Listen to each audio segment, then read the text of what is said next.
Welcome to Padel Smash Academy.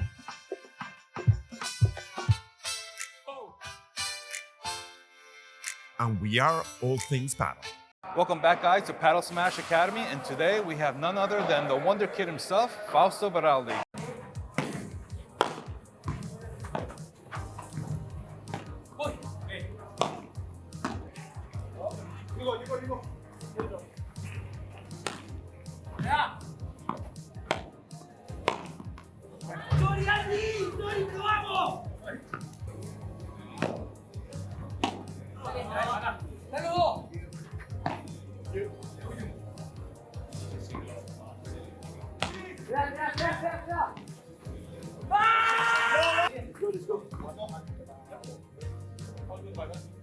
Hello guys, thank you. So how did you get into paddle? I got into paddle 7 years ago because my dad started to play in my city in Argentina. So he started to take paddle rackets to the house, and I said to him, "Oh, what is that?" He told me, "There's paddle. It's a fun game with walls, with fences." I said, "Okay, I want to do it," and I started taking lessons. So was that your dad, you said? Yeah, Okay, how old were you? I think 12, 30 to 12. Yeah. Wow. And have you seen paddle before? No. And where was that? Where are you from? Where was that originally? Argentina. But what part in Argentina? Rio Negro, General Roca, a little city, a city, not a little, a city there. So did you ever see paddle before? Your dad brought a paddle racket there? You see it on TV or like when you're walking around, you never seen? No, never. Wow, that's amazing. Yeah, it And was so first time. when did you first play? In what club did you play in? They're in a sport club that have just 2 courts of pavement with the fences at the back, like not like this, are like, I don't know, but other type of fences, and they start playing there. Was it concrete or did they have the turf? No, the turf. The turf, okay, Yes. okay. And was it glass or was it wood No, or just concrete? wall. So, do you have a tennis background, or you just jump from zero to paddle? From 0 to paddle. Good, pretty Yeah. amazing now. Yes. And now you're a player of the PPL. Yeah. So tell us a little bit about the PPL and who do you represent, who are your teammates, and all that. And how you got drafted? Like how did that happen?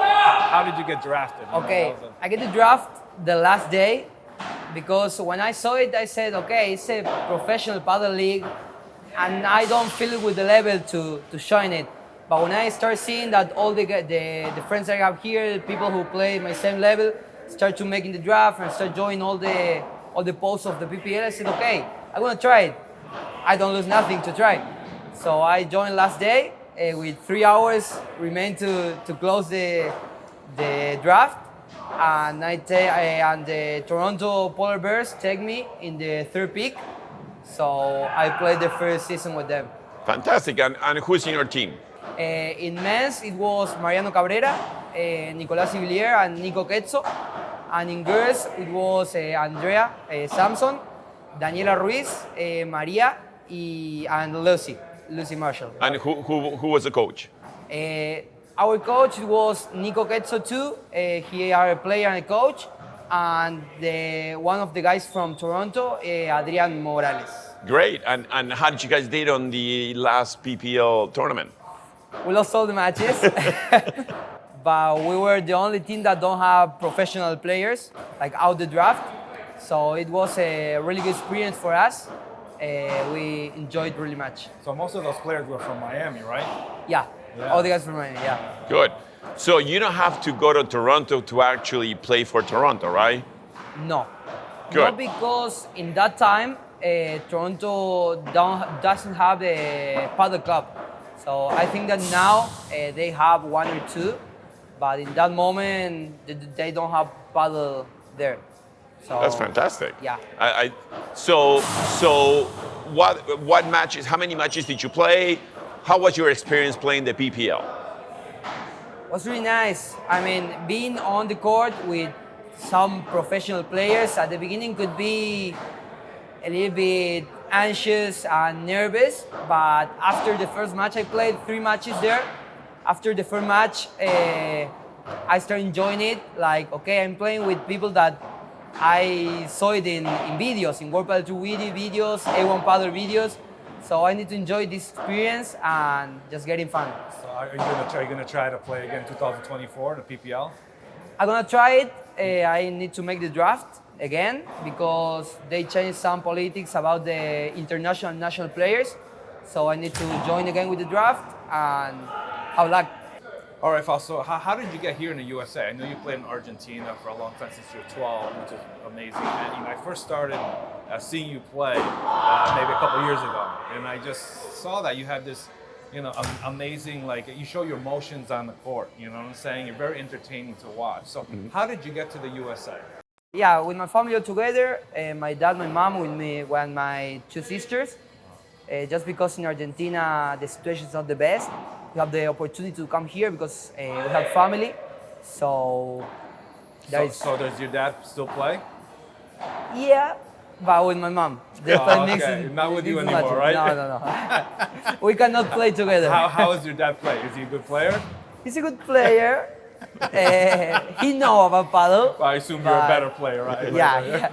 He have some problems with his knees, with her knees. So Fausto, let me ask you. Now, I've seen you play, and you have pretty good skills. You're playing at professional level now. So, have you taken? Because you said that you grew up playing paddle and all that. So, have you taken any tennis paddle lessons? Have you? I mean, you had a coach. I mean, tell us how that went through. Because you didn't jump in the court and then you start playing paddle. I mean, you have to have some coaches behind all that. Why don't we talk about that transition? Yeah, when I started seeing watching a lot of paddle, like matches, tips, videos about skills, some tips to make bandejas, to make víboras, a lot of information that can help to me how to use the walls, how to take, balls off the court. A lot of things that at the beginning I never used it because I didn't have that level. But when you start growing up in the sport, taking more lessons, here I met Fernando Arcon. He started training me. He helped me a lot. He learned me to play paddle again because he learned me some things that I never pay attention to that. So that helped me a lot.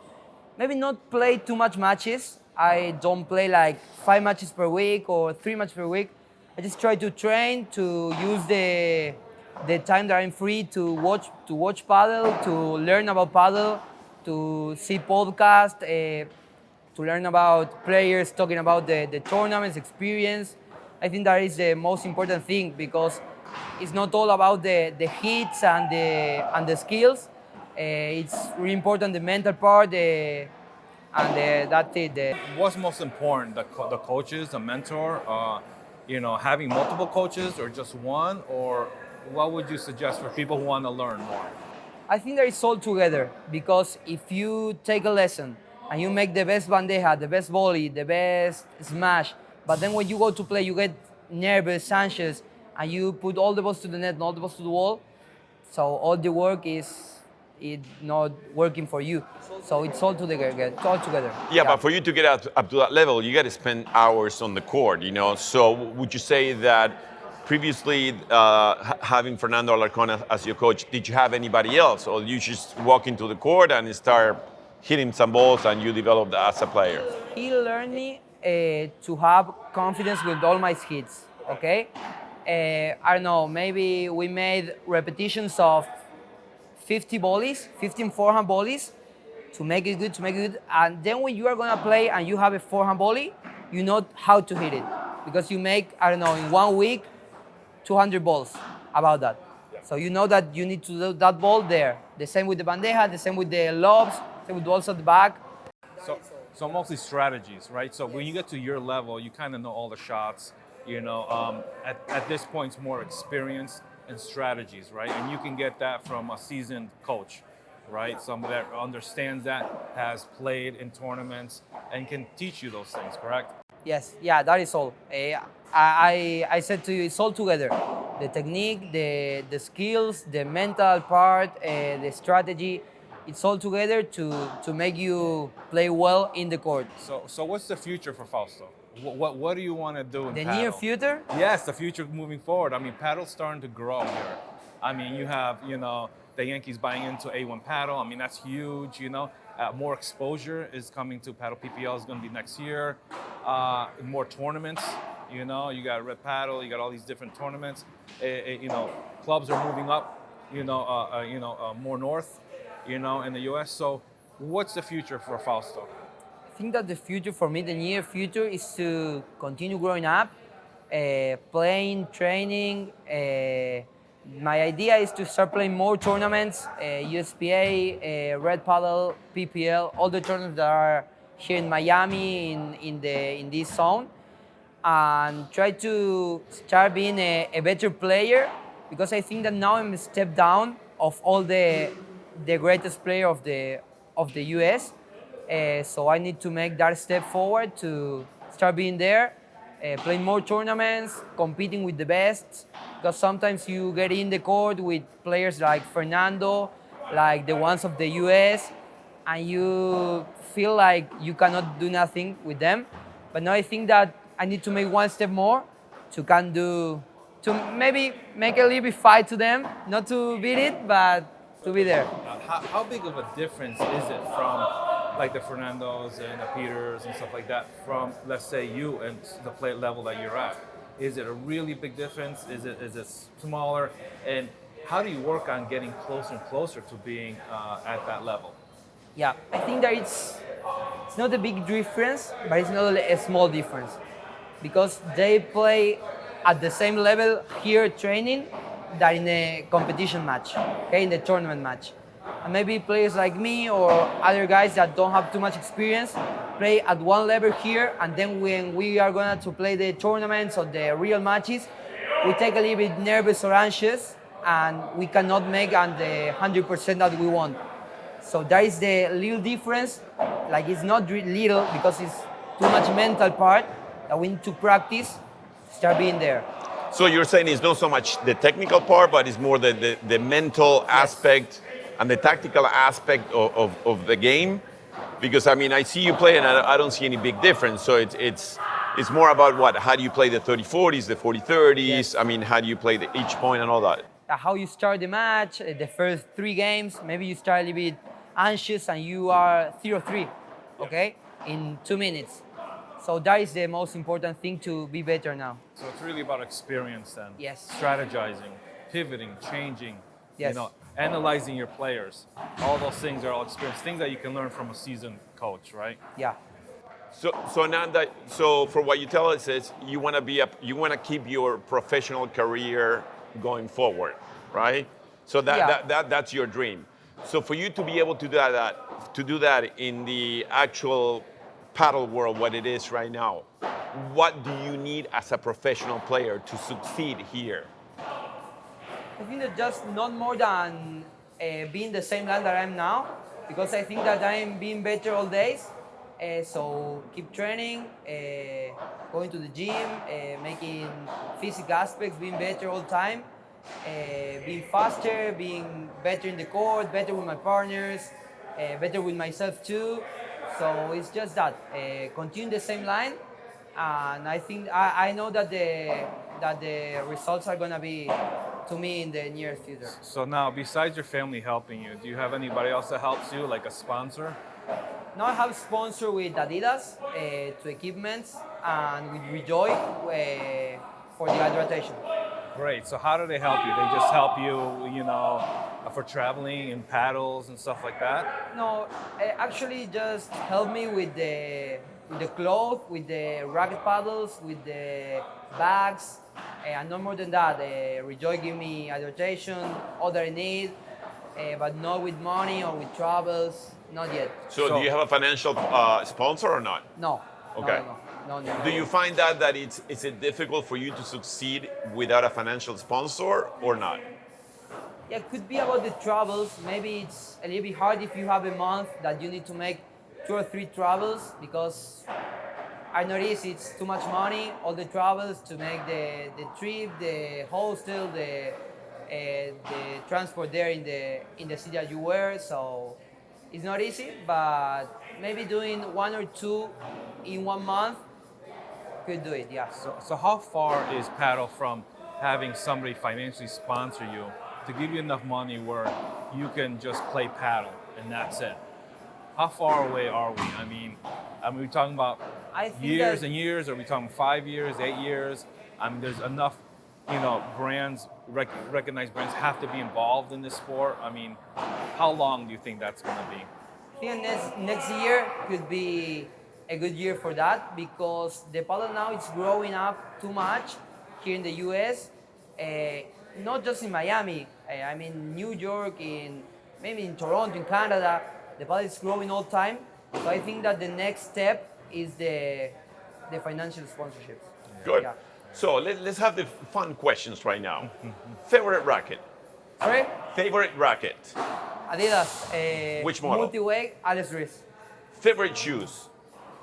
Adidas Barricade. Barricade. Yeah. Right now we're at the Barricade 7, 8, 9. Which one are they now? What number? Is only Barricade? I don't know, yeah, only Barricade. Only, yeah.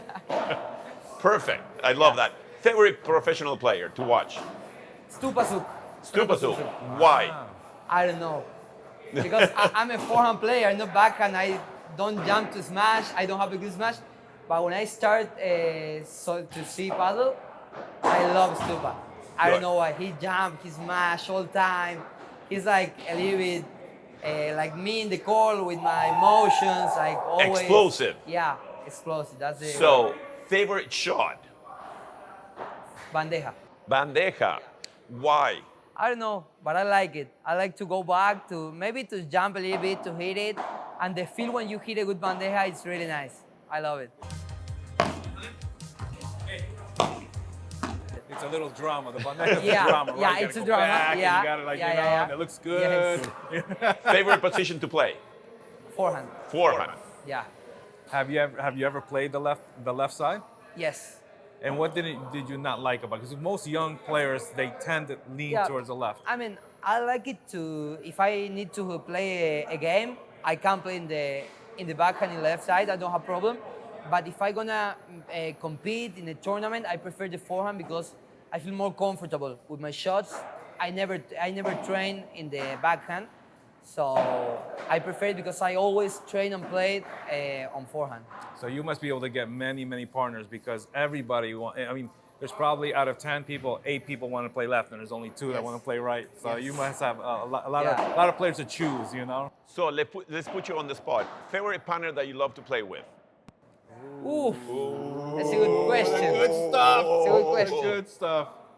I have- Tell it to the camera. Yeah. Okay. Nico Tavilo, Pablo Rodriguez, and Raúl Ruiz. Hashtag right there, guys. So now, very important question. Golden point. You take it or you give it to your partner?